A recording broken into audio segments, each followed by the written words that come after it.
What's up YouTube? This is the usual Christian back with another video. As I promised in the previous video, I'm going to discuss some issues regarding the feminist movement for the next few videos.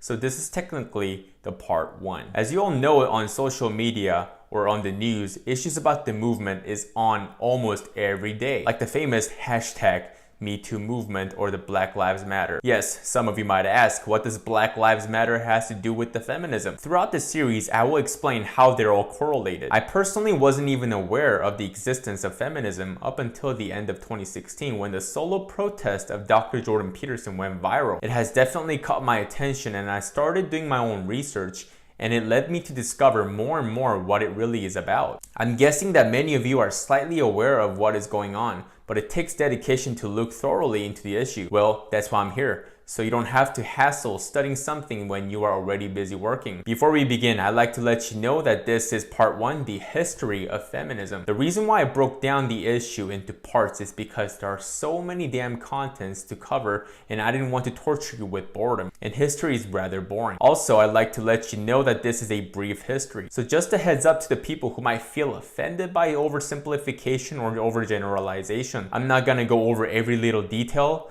Honestly, it's not that important anyway. So here we go. What is feminism? By definition, it's a belief in a social, economic, and political equality of the sexes. Let me repeat that. It's a belief in the social, economic, and political equality of the sexes, which is good. I totally agree with that. Women should be able to thrive as much as men do. I think anyone should be able to go above and beyond. If they want to be a bodybuilder, do it. Pump that muscle. If they want to start a company, yeah, build a friggin' company and be the best friggin' CEO in the world. This is how the movement started, to gain social, economic, and political equality. Now, where did it start? It started in Europe in the late 19th century to early 20th century. So in between late 1800s to early 1900s. If you were thinking it began in the Middle East or Africa, it would make much more sense, but it's true. Europe was not the place you would think it was only a century ago. A century ago in Europe, in terms of human rights,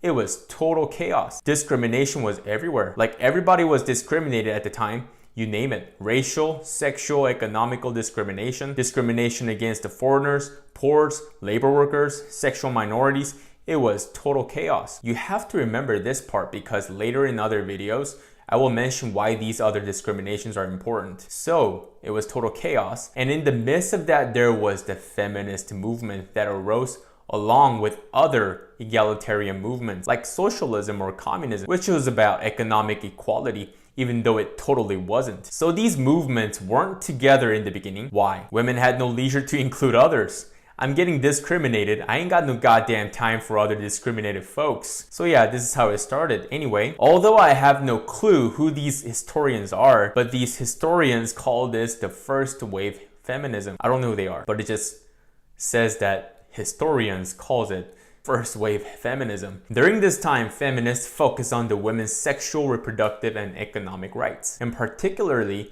the women's suffrage, which is the right and stand for parliamentary office. And by the end of 19th century, this movement actually made notable accomplishments, such as the UK Custody of Infants Act in 1839, which introduced the tender years doctrine for child custody arrangement and gave women the right of custody of their children for the first time, or the Married Women's Property Act in 1870 in the UK and extended in the 1882 Act. These became models for the similar legislation in other British territories. But guess what? All of these go down the gutter with the advent of World War II. As we all are highly aware of the Nazism and their agenda, unlike communism, even though they are actually much more devastating by scale, the Nazi regime wanted to get rid of the inferior race, the physically impaired, and etc. because they were no good to society. So after the rise of Nazism in Germany in 1933, there was a rapid dissolution of the political rights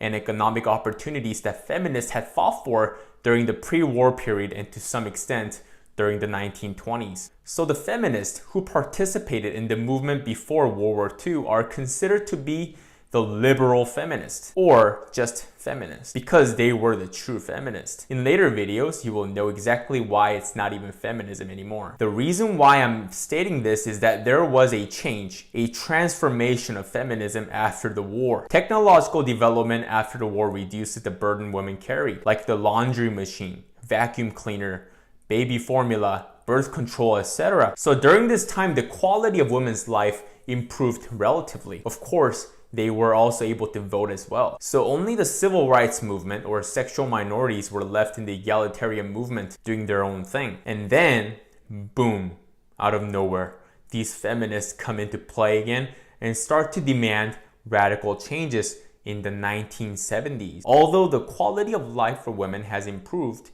and with the advent of home appliances, their burden has been decreased, these feminists were basically saying that, no way, it's still a toxic patriarchal society. To change this, we need something big to push the tilted playing field back into its place, and perhaps that could be equity. They also started making claims that women are superior to men. I don't know how it went from equality to superiority.